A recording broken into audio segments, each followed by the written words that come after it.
How much is the number 12 worth to you? It's become big business here in Seattle and for the Seahawks franchise. But could the future of the 12th man be in jeopardy? King 5's Chris Daniels tells us about the potential legal issue that lies ahead. We have the 12, of course, which is what we represent as fans. We are the 12th man. What's in a number? 12's one of the diehards that are there every game. You see it everywhere in Seattle. On the short, on the tall. 12th man versus 12th woman. There are more and more people that come out and like to call themselves 12s. 12, 12, 12, 12, 12. My favorite number? Well, 12, obviously.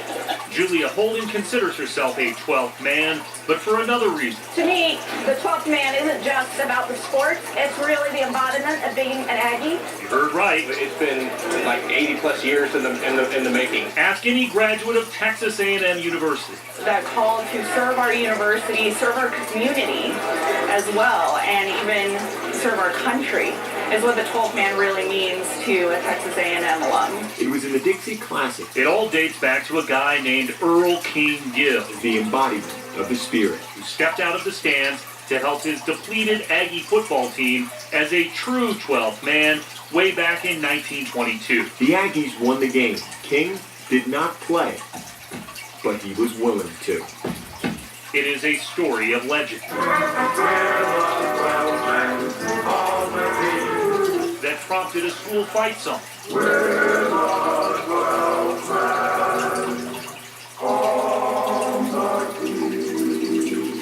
And served as a mission statement.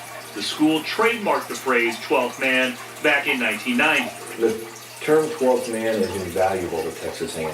There is no monetary value that you could assign to that.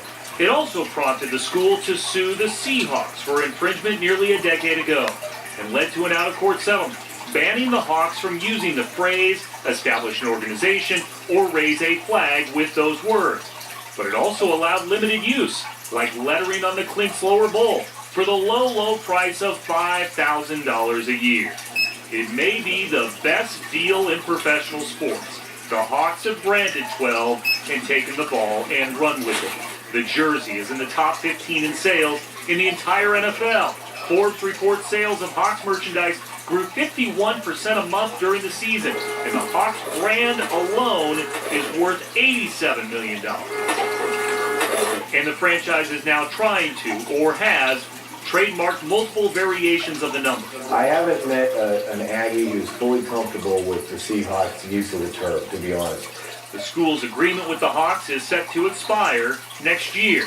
A&M says they've already begun negotiations and told King 5 they'd like to continue the licensing agreement within reason. We are not as focused on financial as we are as the overall protection of the brand. We're the 12th man, all that fighting Aggie team. It means being loud, standing up for your team. The Seattle Aggies say they believe there is room for more than one digit. It really represents the city of Seattle now. People know who that is, and I think that's really cool. So, it doesn't bother me now. And there is a way now that won't leave them torn between two 12s. In Seattle, Chris Daniels, King 5 News. Still ahead this hour.